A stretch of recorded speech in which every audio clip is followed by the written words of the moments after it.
Republican Party Treasurer David Barker. Thank you both for coming here to Bloomberg on such a busy and very cold Iowa day. Just one housekeeping note, everyone. If you do report off the event, if you could cite Bloomberg as the host, we'd be grateful.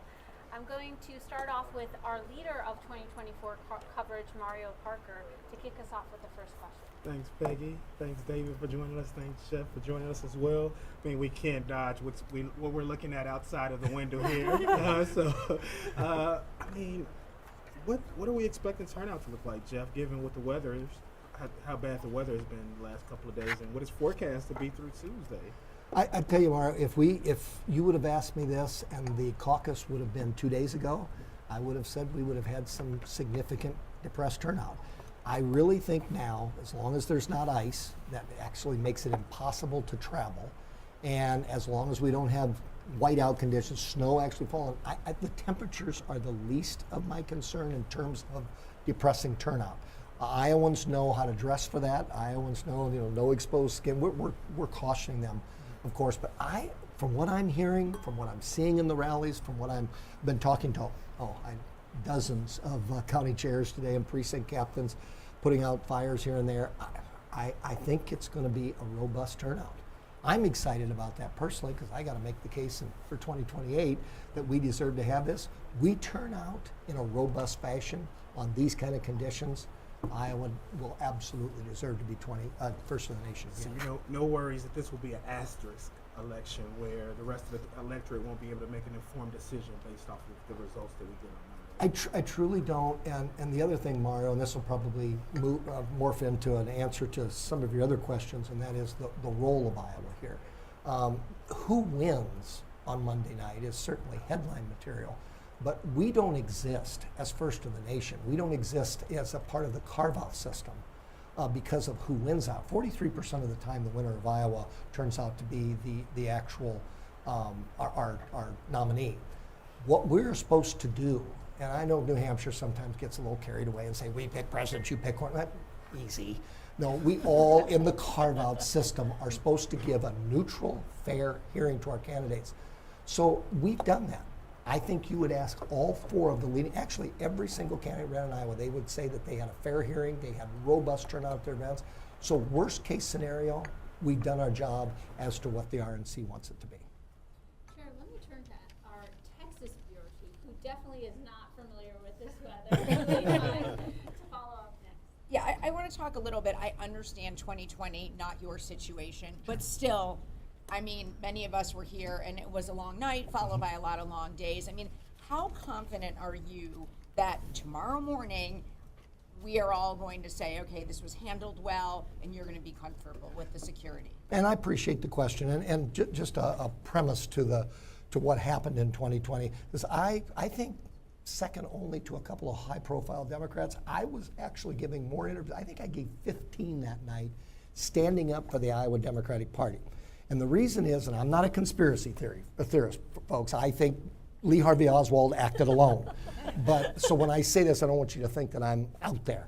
But I honestly believe that the DNC handed them that app at the last minute when they could not train precisely because they did not like Iowa, precisely because they think for some reason that we do not deserve to be first. So I in some ways, I think the Iowa Democratic Party was set up. Now, I wish they would have reacted stronger to when Joe Biden pulled it away from them, but I don't put the onus and the problems of 2020 entirely on the Iowa Democratic Party. Having said that, how confident am I? The app that we use is one that's been developed by us.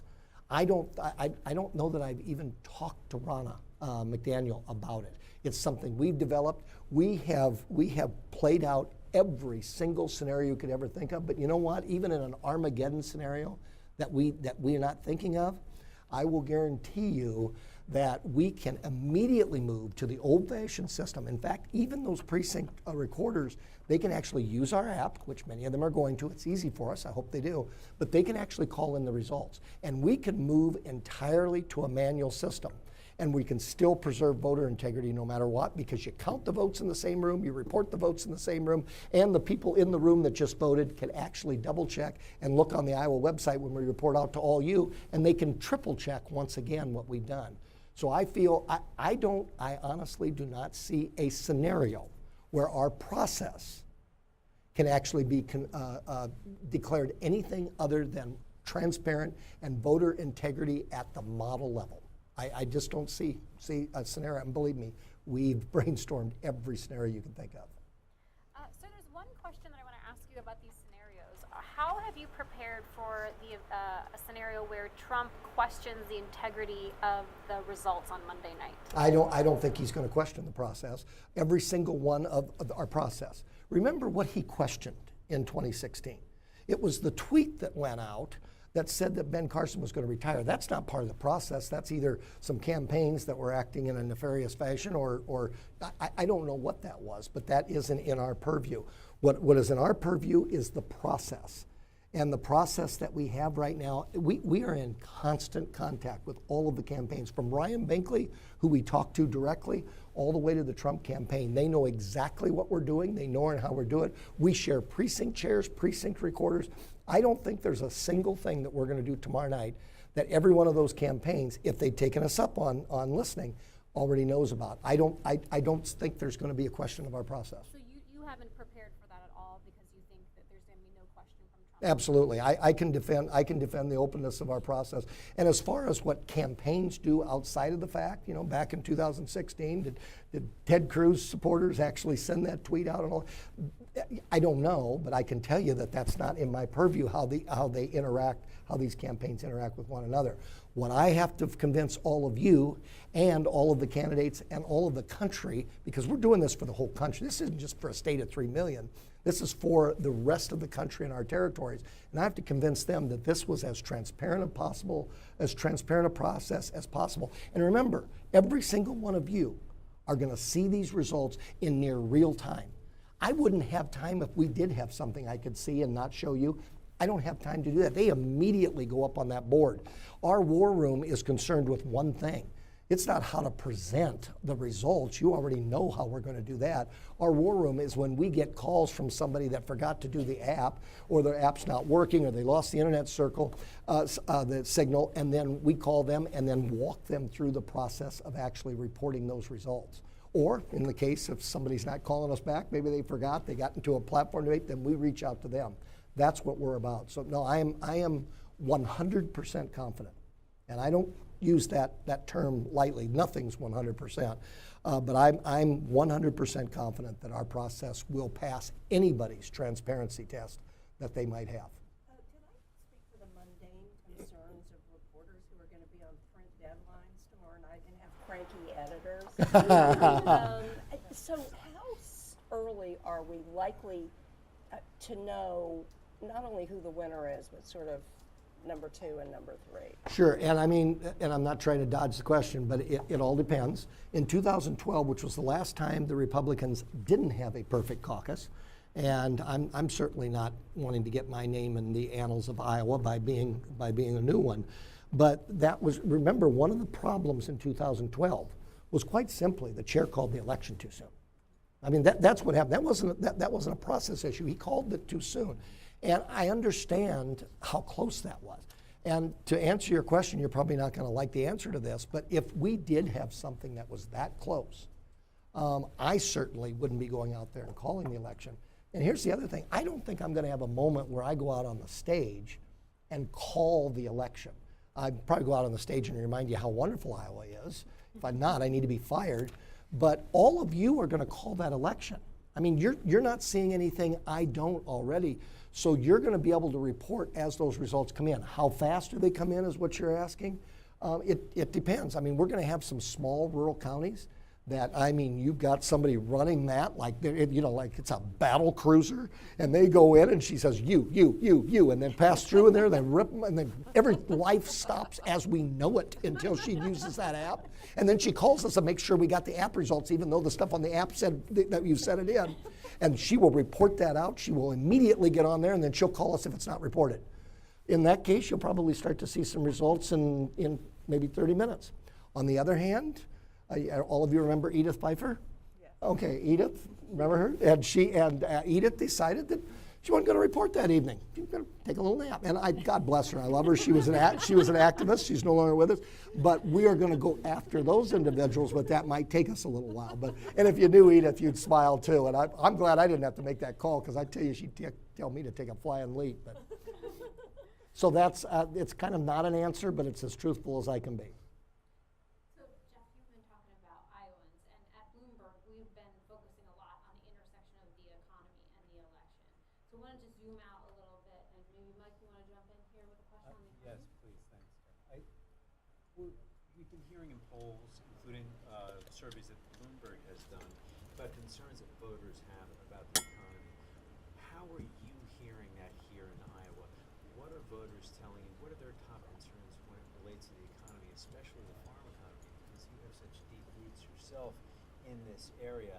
And how does that translate, for the candidates into strategy, and then for the party into strategy as well? What are you seeing? If and I will give you an answer to that. If it's okay, I got a PhD in economics from the University of Chicago right beside me. If you want to hear from him, okay, then I'll answer you. But it won't be nearly as much wisdom as him. Well, Iowans are feeling the effects of some of the economic problems that we're having nationally. But I think Iowans are confident in Iowa's leadership. We have record budget surplus. We have money in the bank. State government has been run efficiently. So we're in great shape that way. But the national situation affects us. Iowa leading economic indicators have been declining for the last year and a half. And I think that's the result of higher interest rates, which are the result of inflation, which was the result of overspending in particularly the early years of the Biden administration. So I think Iowa voters, like I said, happy with their own leadership, but worried about the leadership in Washington. And how it trickles down. Yes, absolutely. And let me reference probably one of my proudest moments as an Iowan and a rural Iowan. And honestly, it ties into the support for President Trump's tariff policy, but that's not what I'm emphasizing when I tell you about this and answer your question. Iowans got it. Those farmers got it. The tariffs hurt. I know. I've got a son that's farming. I've got two brothers, and then I play farm, so I can put it on my brochures. But I'm kidding, sort of. But the bottom line is, the Iowans knew that the tariffs were going to negatively affect them short term, and you all remember they stayed with Trump's tariff policy because they understood short term pain was going to alleviate a problem. That tells me two things. It tells me that Iowans get it, and they are thinking more deeply than just their immediate pocketbook. My grandson is 9th generation Iowan in one 6x8 township.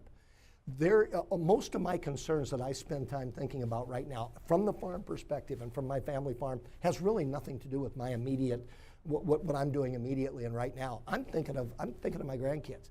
A lot of Iowans do that. I think it's something that people miss sometimes in the rural area of that legacy. That translates into being able to analyze these issues at a greater depth and not necessarily make just the immediate pocketbook decisions. So I think if you want to get people fired up in Iowa, start talking about the inheritance tax. And it's just not so, folks. The talking point that it doesn't affect the family farm, that is absolutely, patently, 100% false. In fact, it fires me up when I hear it, that it's only just wealthy core. No, it affects the legacy of a 300-acre farm that might have been in your family for a long time. That fires people up. And the sense that the Biden administration may be heading there because they need money any place, anywhere. The price, when people come home, I mean, you go through McDonald's, clearly I'm speaking from an in-depth analysis. I mean, it's just amazing when I go through there and get way more than what I should, and the cost of that. Those pocketbook issues, along with looking for the future, like in the inheritance tax, that's what drives Iowans to the polls. I know it goes counterintuitive to voter behavior, but you can get a 80-year-old to go out in the cold on Monday night if they think that the Biden administration is going to impact their ability to pass down that farm. And we are that much in depth here in Iowa, even though we don't show it as much. Absolutely right that Iowans think long term. A lot of farms have been in families for a very long time, and they think about how to leave it to their grandchildren. And I remember those conversations about tariffs when farmers were saying exactly what Jeff said, that we know that this is going to cause some problems in the short term, but in the long term, we need to reform that relationship with China, and that's what we need for Iowa's long-term future. Question for Jeff on political capital. Iowa Governor Kim Reynolds, of course, endorsed this cycle instead of staying neutral. If her candidate that she endorsed happened to say come in third place, what does that do to her political capital? And I will say this about the governor's decision. She did hold off until, in my opinion, everybody knew that they were going to get a fair hearing here. So there's a difference between an endorsement and then putting out a welcome sign for only one person. I think she threaded that. That was her decision. I could not make that endorsement if I wanted to. I'm bound by our RPI Constitution, which I think is a very good thing. As far as political capital, wow, all the decisions that she made during COVID, this is a pretty small potatoes in terms of political capital when you compare some of the decisions that she was making in order to keep schools open and such. I think, I'll use the old Reagan adage, if you agree with me 80%, I know I'm paraphrasing here, but you agree with me 80% of the time, it makes us allies, makes us political friends, doesn't make us 20% enemies. And so Kim Reynolds is popular enough that even if she has some individuals that think she shouldn't have done that, or individuals that disagree with who she endorsed, I think it's an overall blip if she's explaining that. I will say Iowans tend to be fairly immune from the endorsements, and especially endorsements now. The folks you're seeing endorsed now, folks, the Iowans get that. I mean, we all know what's going on with these, fourth quarter endorsements. But I think other endorsements that we make a big deal out of, I don't think they move the needle. I don't think a Bob Vanderplant's endorsement moves the needle at all. I don't think a lot of legislative, and I was a legislator that endorsed, but I'm not sure that moves the needle. Kim Reynolds was a high-powered endorsement, no doubt about it. She made that decision, and I know she's going to be willing to explain herself, and if there's any political consequences, she can manage that. No, Iowans meet all the candidates in their living rooms, in their towns, and so they have that firsthand knowledge, and they're interested in endorsements, but I don't think it determines their decisions.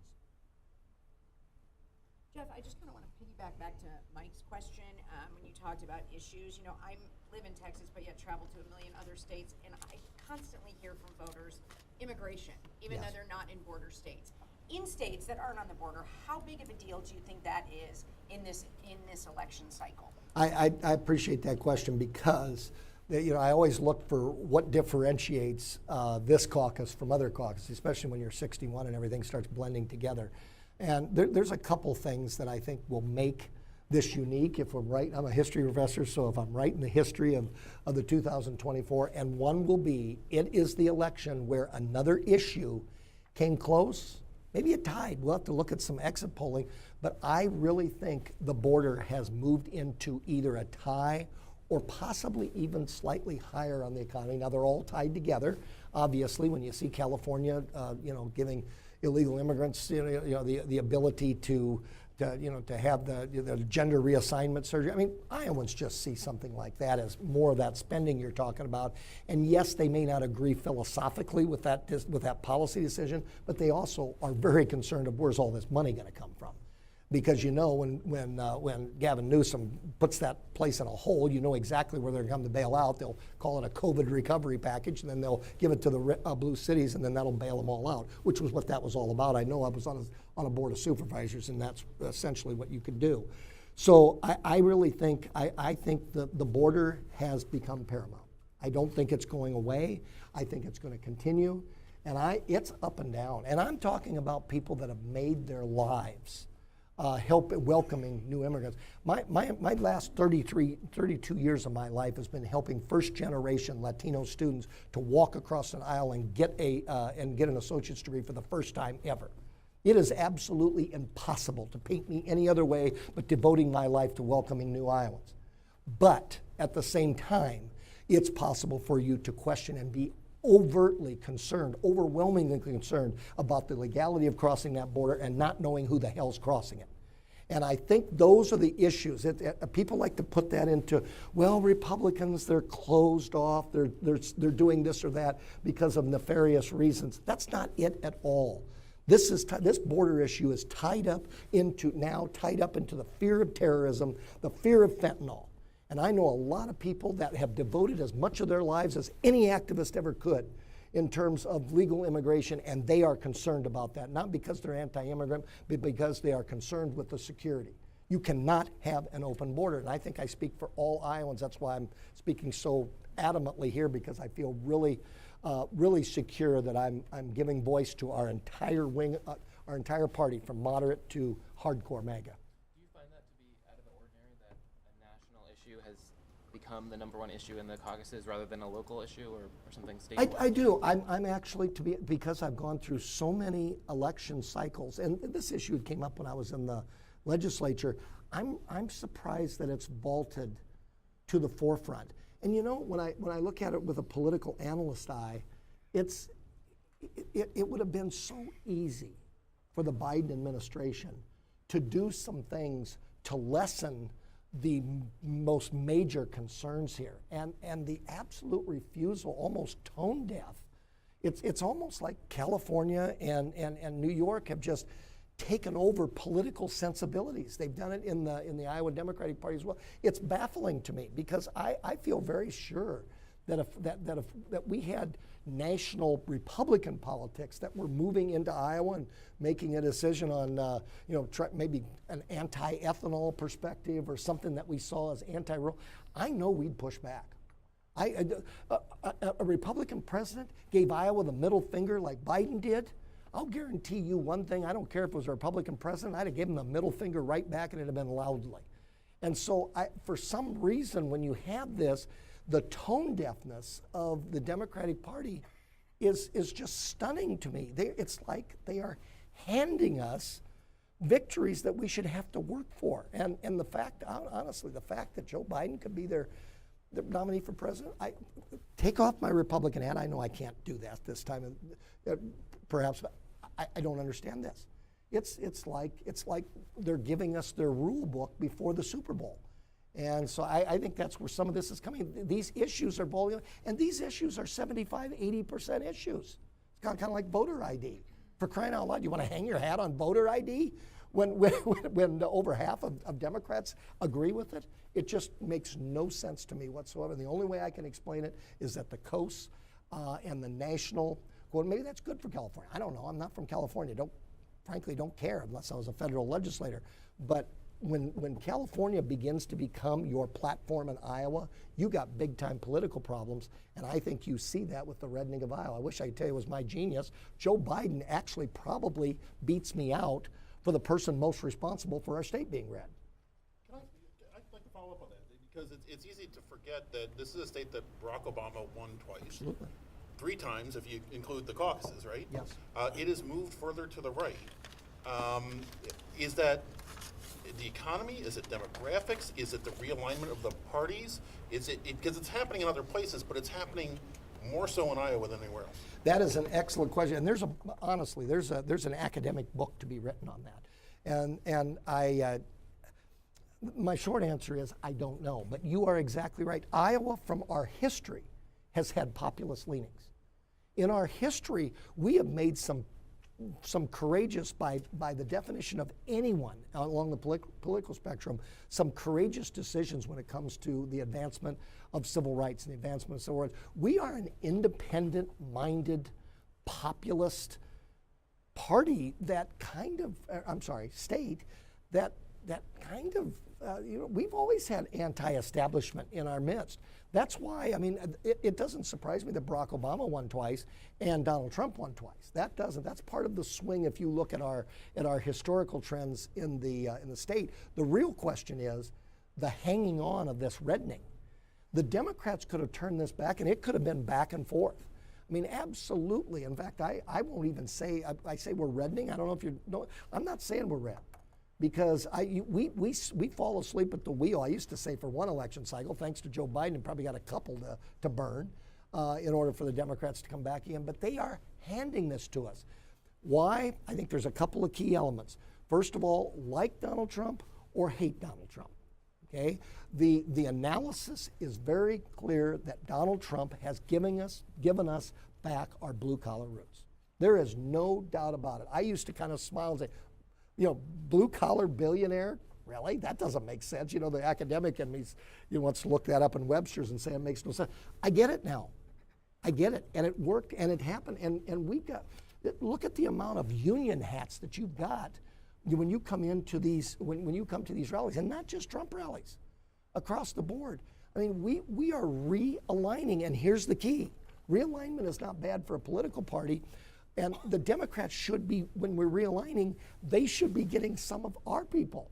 But all they're doing is doubling down on the, on the PhDs, except for me. I'm holdout. David, you're a holdout right now. But the bottom line is Donald Trump has realigned our party, and even if every single one of you were a Republican insider, that was never Trump. I don't think you could push back on me that the phenomena that is his lasting legacy is making us blue collar. I think that's part of the holding, and another is they have forgotten the oldest adage of all, and it kind of ties into what your question you were asking. All politics is local. That is absolutely the rule of thumb. It's why I was able to win elections in pure purple districts when I was in the legislature. All politics is local. The Iowa Democratic Party, the national party, has forgotten that. They're still trying to ram stuff down conservative Truman Democrats, Kennedy Democrats, and even Obama Democrats' throat that they wouldn't touch. Democrats are going to push back on that in the same way that Republicans would push back on that too. That's my best shot at it. But in any history or historical analysis, it's going to take 20 years, and Trump is probably going to have to go away in order for just the sheer anger not allowing you to do an analysis objectively. Has Donald Trump also broken the tried and true formula of how you tactically win in Iowa? I mean, Ron DeSantis has checked every single box, visiting 99 counties, getting the endorsements. Should we take from this that the old formula doesn't work? Well, Donald Trump ran here in 2016 and did a lot of retail politics. A lot of Iowans met him or saw him at rallies. So he's familiar to Iowans. And so that may be why he didn't need to do 99 counties, didn't need to do some of those traditional things. 2016 was there were a lot of people that voted for Donald Trump in 2016 in Iowa because they loved Donald Trump. He loved the bravado. They loved the almost, thumbing your nose at anything sanctimonious. But a lot of people voted for Donald Trump. A lot of Democrats voted for Donald Trump, and independents voted for Donald Trump. I talked to them all the time because I'd stop and ask them, what are you doing at this rally? I was just absolutely intrigued because this was their way of telling the establishment, however you want to define that. That word's been overused so much now you don't even know what it means anymore. But in that case, the entrenched interest with all of the little pork nuggets in Washington D.C. And it was their way of saying the Trump voter was saying to the Republican Party as well as the Democratic Party, we've had enough.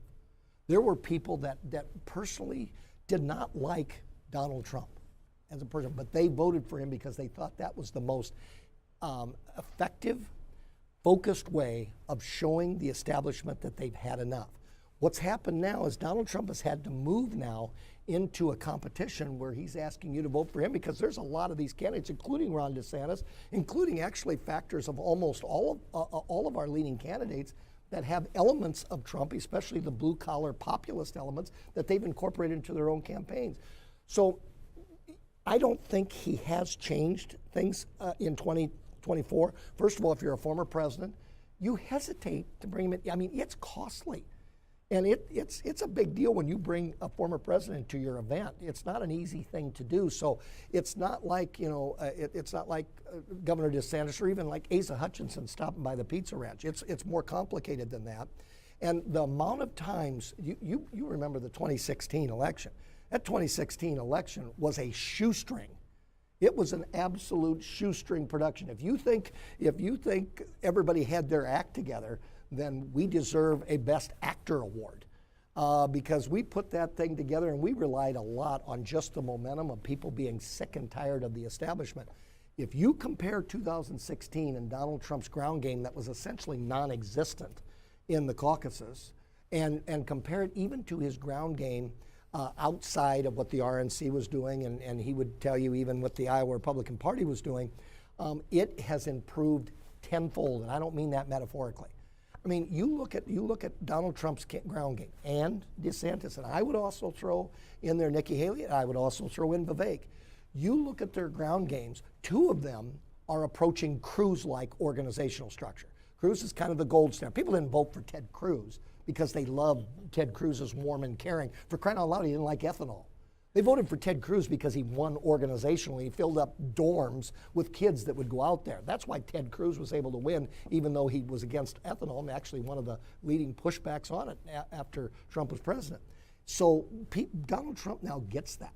He's got a ground game. DeSantis has got a ground game. I think that's where DeSantis' confidence is coming from. I think that's where Vivek's confidence is coming from as well, because this is a ground game endeavor, and I think Trump, even though he's not here as much, he does not have to worry about name recognition. I think you actually are seeing Trump move more towards the Iowa model that he doesn't have to use because he has the overwhelming amount of Iowans have already made up their mind about him. With candidates having to cancel or postpone some of their events due to weather and snow and stuff, do you think that will have any impact? I know there's some voters who are still undecided, who are probably going to make up their mind caucus today. So yeah, do you think it has any impact on that? That's an excellent question. I don't know. Here would be my answer is, thank goodness that we're Iowa and not New Hampshire. What do I mean by that? In New Hampshire, it's a primary. You walk in, you vote. If you haven't made up your mind yet, then flip a coin. What's going to happen on Monday is you are exactly right. There are people that would have made up their mind at those canceled events because Iowans are very methodical about this. I mean, I've seen people, they'll take it out of their suit coat and they'll check off. All right, seen Haley, seen Trump. Oh, got to double check on what Trump thinks about this particular issue. They missed some of the end parts of their strategies. That's why the caucus is a must and why you have to start out this whole process in a caucus state. Because now all you have to do is start at your precinct and you're going to get a review. It's almost like a test review before the exam the next day. And so because of our process in Iowa, because we are not a primary state, our individuals are going to be able to go through in their methodical way and choose. And I think there's a lot of people that I think there's a potential, and this would be my answer to your question, if I could just learn to be short. Nobody listens to me at home, so I got people listening to me here. I'm going to talk. Sorry. But I really think there's going to be more people. I think there's a greater chance that the surrogate speeches that are going to happen on Monday night have a greater effect than they have before. And I think that's the short answer to your question. Because they missed out on some of the of these last minute campaign events.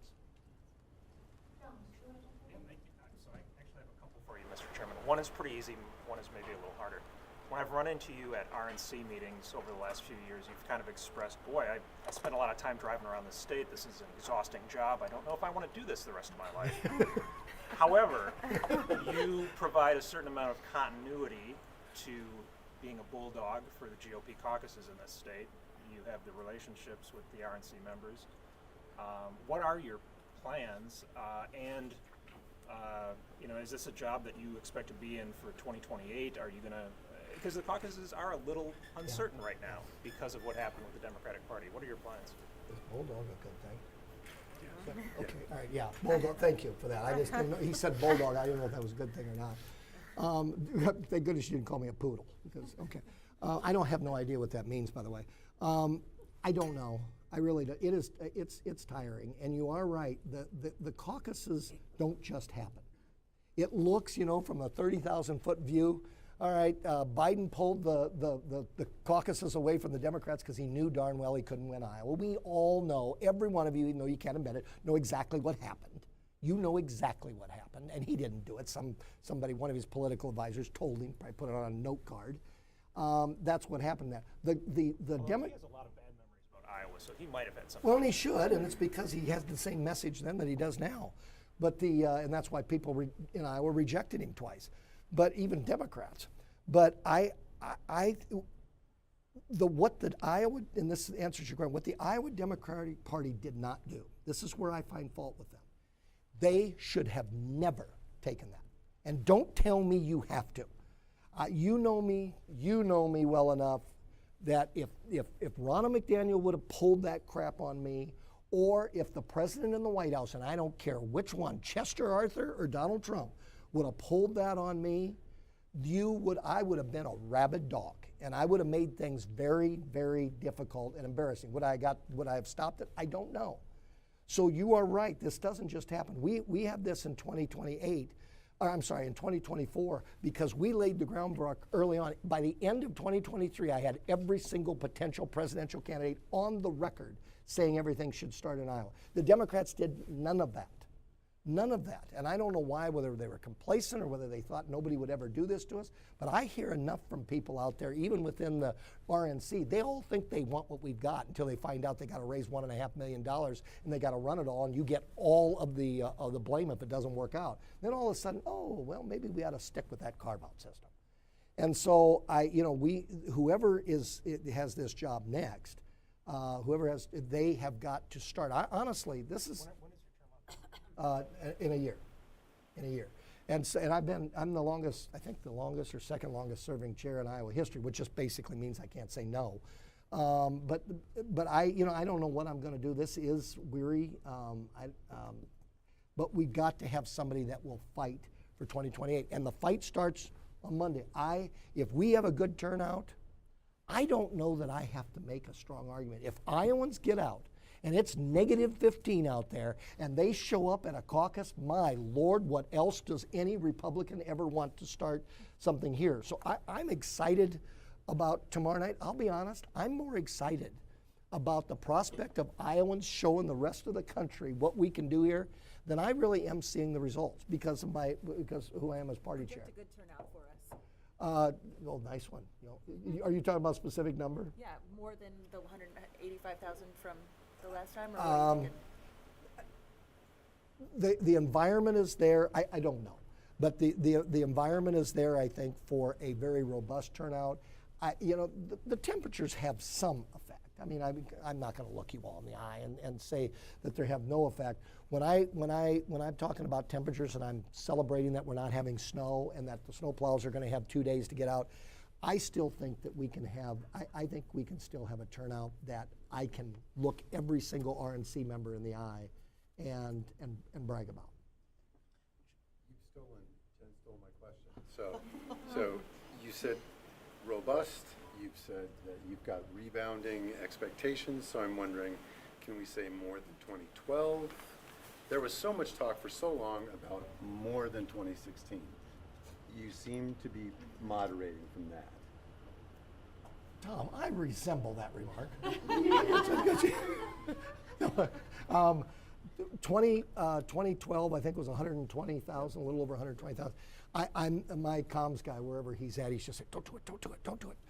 So I don't want to say a number because and seriously, because this is tied into 2028 and making my case, I want to be able to brag about that number and completely be devoid of saying, well, it was under what you predicted. I guess I am deliberately dodging the question, but I hope for admirable reasons. No, but do you think if this whole game is about expectations? Yes, it is. So do you think that the expectations now, because the rest of the country thinks that Iowa has become Pluto, do you think that like anything that exceeds, that looks like, we can show on TV cameras and CNN, people like marching in and stuff like that. Anything that exceeds expectations looks good. Yes, I do. And remember, Pluto's not a planet anymore, so we got to say Neptune. Still very cool. Yeah. I have a question just about 2028. Do you think, you talked a little bit about your predictions there. Do you think that both parties will be back, and do you think Iowa will still be first? I hope both parties are back. Those of you that have know me at all know that I was probably the second most amount of interviews supporting the Democrats on the evening of 2020 when things screwed up. And Troy Price, who was the chair at that time, would tell you that. Now that he's not being paid by the party, I think he could tell you. And that's not a negative towards Troy. They're gonna have to let something go. And they will not. I talk until I'm blue in the face with them. I gave them, and off the record, and they cannot do this mail in. Caucus, there is no such thing as a mail-in caucus, for crying out loud. The minute you start mailing things in and you don't meet on that night, you've just set up a primary. And you know who that matters to? That matters to New Hampshire. We've had a carve-out system that has been in place, that has worked, that sticks up for each other for the last multiple decades. And it's an important carve-out system because when you start in the Midwest, and by the way, Joe Biden, Michigan is in the Midwest, it's Detroit with a few farms around it. So we don't have a Midwestern state anymore. So you start with Iowa, then you go to the Northeast and New Hampshire, then you go down to South Carolina, and then you go to Nevada. You've got ethnic diversity, you've got ideological diversity, you've got geographic diversity. That's what it is. We are a part of an entire system. And it's a push me, pull me. It's like pushing in on a balloon and something else pops out. The Democrats knew this. They knew this, and the moment they made that decision, even though they were warned, they were cautioned behind the scenes by New Hampshire, none of you, I think, even have a clue, and that's not a negative, it's just because we didn't talk about it, how much interaction went on to New Hampshire. Basically saying, Iowa, we got an agreement, and it's been held for a long time. You have the first caucus, we had the first primary. The Democrats knew that. And they still went ahead and did this. And anytime you try to corner them on it, then what they'd say is, well, we do what we're good, what we do, not what's good for New Hampshire. Oh, give me a break. You know the carve-out system. We meet 4 times a year as a carve-out. We have these unwritten rules, which is why these 4 states persist the way we have. So it's all 100% on the Democrats. And what's on the Democrats is they got to have the first caucus, even if they have a president that's not out to get them, if you will. Even if you have a president that is favorable, and it's a Democratic president that's favorable. I don't know where Tom Vilsack was. I don't know where Tom Harkin was. You know, all kidding aside, and you know, they're not running for office. I'm not saying this for any political points. But you know what? Shame on them. I'll guarantee you if our national party was trying to take away our caucus, I'll guarantee you we'd have every retired governor and senator that's out there. Where was Harkin and where was Vilsack? Quiet. Vilsack wouldn't even have his job as Secretary of Ag if Obama wouldn't have won the caucus vote. So do I think do I think the Democrats can keep it? Yes, if they start listening to what it is that they know they have to do in order to preserve the carve-out system and not quit the talking points to the coastal states that don't even have a clue what we do here. Half of them think we raise potatoes. As far as the Republicans, can we do it on our own? I think we can, but I got to tell you, it's not as fun. And it's not as much of an impact. But Iowans have got to know the story of what happened and what damage the Democrats have done. I got to tell you, folks, I'm pretty good to journalists, but I got to tell you, I really think the one thing you folks have not brought to light and should have, and that is the damage that the Democratic Party has done with this mail-in system that they have and not pushing back against Joe Biden and not pushing back against the coast. I really think they've gotten a pass on this. I really do. And if you're an Iowa reporter, I don't even understand. I don't even comprehend how you can give them a pass on that because this is an economic boom. So I'm sorry for all that long thing, but you need to understand what damage the Democrats have done, and it could have been prevented because I'd have prevented it if it would have been Republicans. Chair Kaufmann, can I just jump in here for a moment? We appreciate all your insights and passion as well. We have talked a lot about Trump and how he's resonating with voters, particularly on the issue of blue collar. We haven't talked so much about Haley, but we saw the Des Moines Register poll come out last night, and she's in second behind Trump. What do you think is resonating about her message with some of the Iowans who are heading her way? Certainly, I mean, we've got Republicans that are looking for alternatives. And I think, I mean, that happens with, that would happen even if it was in 2020, if you have an incumbent president. That's a natural thing. It's an okay thing for a caucus and a primary to have those conversations as long as we unite in the end. So, I mean, if I can tweak your question just a little bit, and that is, what is it about Nikki Haley that people like as an alternative as opposed to some of the others? You know, I think the fact, I think she presents a straightforward foreign policy that I think people appreciate. And Iowa Republicans don't have to have 100% agreement. We got a few that we have purity tests with. Most of our Iowans believe in what was Mayor Koch said, if you agree with me 10 out of 15 times, we're friends. If you agree with me 15 out of 15 times, see a psychiatrist. So most people don't demand that they have complete agreement. They are hungry for something in a straightforward manner. I think they appreciate that she's very bluntly and not nuancing some of their stands, even if they don't agree with that. I think actually with Governor DeSantis, I think some of his stands are not nuanced. So I think that's why you see this hot contest right now between the two of them, if the premise is that they're looking for something different. I think Republicans are. I mean, there's some Republicans will tell you that Donald Trump is the only person that can defeat Joe Biden or whoever else they bring in. I can't believe they're not going to bring somebody else in. That boggles my mind that they wouldn't.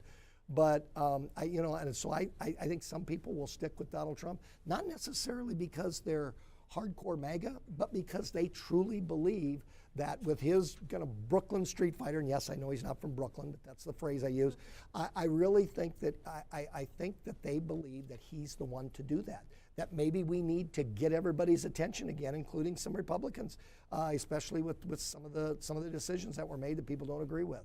On the other hand, I think other people see that possibly he's not the best vehicle. I think that question is just as important as any policy issue that we're going to see on Monday. If you look at the polls right now, looks like a majority believe that the president is the one that can get that done. But that's why we have elections. Jeff, going back to tomorrow night, two parts, I guess. One, when will we first potentially have a sign, whether it's high turnout or low turnout? What will we be looking for? How will you know? And then secondly, just is there a risk of complacency at all with Trump being so far ahead? Are his voters more apt to stay home if it is really cold? Or how do you see that? Very good question. Complacency is the number one worry. Even if we did not have a poll where we have one of the candidates way ahead, we always have to guard against complacency. And now that we're getting redder and redder, I have to turn up the anti-complacency techniques. And by the way, I don't know what those techniques are. It just sounded kind of smooth to say. But we've got to guard against complacency, because when you get really red or really blue, you get complacent. Just ask right after Obama had the trifecta and the Republican senator that won Massachusetts. There's a complacency for you. And the same thing with how close some folks have come in Utah. And so some Democrats have come in Utah. So yes, I think we have to guard against that. And I'll tell you, these candidates, every one of them, I would even throw in the ones that are fighting for their name recognition, like Ryan Binkley. I would argue that they have been the best allies to guard against complacency that we could possibly have. It almost seems like a team effort here with the passion of all of these individuals. And so yes, we do have to. What was the first part of that question? When will you have an indication and how? There's caucuses are so hard to predict. This was a general election. I'd give you counties. I'm going to be looking at populations that have large numbers of Republicans in them. So I'm going to be looking up in Northwest Iowa. I'll be looking at Sioux County, seeing how they're turning out. I'm going to look at Dallas County in the metro area because you've just got a lot of numbers and a lot of precincts coming in there. I'm going to look over in Davenport, which is an urban area that's probably the best chance of going Republican in a general election. And then, of course, ultimately, you're going to look at that whole congregate of all the rural areas, but that's going to take a while for them to come in. I think there's going to be some early indications. I don't think there's going to be that magical county where you can either predict what the turnout's going to be, or if you can predict if some of these candidates had more political clout. In others, people are wondering, is Haley going to play better in the suburbs? Is Trump going to just automatically keep those counties that went from blue to red? I don't think we're going to know that with just one or two counties. I do think in an hour you're going to be able to start. You're going to probably be able to start formulating your models. Jeff, if you made a very good case for why Iowans appreciate Donald Trump and sort of the philosophy that goes behind that, what if he is convicted of a felony? I think you'll see the support react just like they did when he was indicted. I think they will see this as a politicalization of the process. I think if you look at the jury pools, it's overwhelmingly easy to make that case. I happen to think that it's an accurate case. And I actually think that, again, the Democrats have played this all wrong, and we all know there was coordination on all these indictments. Remember, I think Oswald acted alone, so I'm not a conspiracy guy, but I think there was definitely, really think that will engender more sympathy for him. I really do. There are people that I believe strongly, there are people that will vote for Donald Trump that wouldn't have normally voted for Donald Trump, but they believe that this is a stand against what they consider a misuse and a corruption of the judicial process. Even if the jury pools are in Georgia and Florida, not just DC? Well, of course, we all know it depends on what that jurisdiction is where those jury pools come from. But yeah, I'm not adjudicating the case. I'm just saying I really think that will be the reaction. It's been a strong reaction. And all I can see is these attorneys they've got to be acting on their own accord, because if they and just trying to pump themselves up and some over rambunctious campaign promises, but for the life of me, I don't know why you'd keep doing this when you see that. And remember what happened to all the Republicans that were running against him, every single one of them. And I'm going to hand it to them that they did that, because this was not necessarily their political. Best move, and that is DeSantis and Haley and Vivek, to one degree or another. Every single one of them came out and said, this is wrong, it's wrong to take them off the ballot. And the removal of the ballot in Maine, folks, there's conservative Democrats that are saying, well, this was, not only was it a wrong move, this is just a stupid move. A political activist, and you know how those appointments are made. They're made in the back rooms of the legislature. Those are political plums you hand out. We all know that. And so, for crying out loud, you honestly think that your average American is going to accept a unilateral decision by a political hack that got a political plum to knock somebody off? Were the court activities the biggest motivating factor for Iowa Republicans to give this guy probably a landslide on Monday night? Because I came here 2 years ago. I went to Sioux County, talked to lots of voters. There was great openness for someone other than Trump. They love the guy, put him on Mount Rushmore, but time to move on. That disappeared. What happened? I think it's part. I think I think that's part of it, yes. Remember you know, I'd have to think. I mean, I literally, in order to answer that honestly, I'd want to think about that and list them all. But it was definitely a factor, in my opinion. Yes. It is. I mean, people thought that announcing an investigation would damage President Trump. They thought that having a mugshot would damage him. They thought that an indictment would damage him. Every time, his support has gotten stronger. Even a poll, I think, that was taken where the poll taken over several days, the indictment was in the middle. His support was stronger in the days after the indictment than before. So it's very clear that it's a factor. But I think his stands on issues are more important, and that got him his start, but this has certainly helped him. Basically the same on the issues, with varying degrees, maybe on abortion or a few things. So I don't know if I'd buy that last statement, but. I'm so sorry. I think I'm going to have to wrap this here. This has been a fantastic I conversation. thought this was going on for 3 hours. I cleared my schedule for 3 hours. Well, for we're so excited to have you on Bloomberg TV after this. Oh, so okay. we need to get you over to the studio. So, Chair I'm just Kaufmann, kidding. I thank appreciate you so much for sharing your insights. To Treasurer Barker as well, thank you so much, and thanks to all of you for coming. We really appreciate it. And I want to just say to all of you, I mean, I can be pretty hard on the press, but just remember sometimes it's the editorial boards that I got a problem with. But I've really seen, I've gone through this like my 40th interview. If I add you all up, if I want to really impress people back in my hometown, I'll add you all up as single interviews. But the questions here today and the questions that I've received, and that I think Republican candidates have received, they've been very, very fair. It's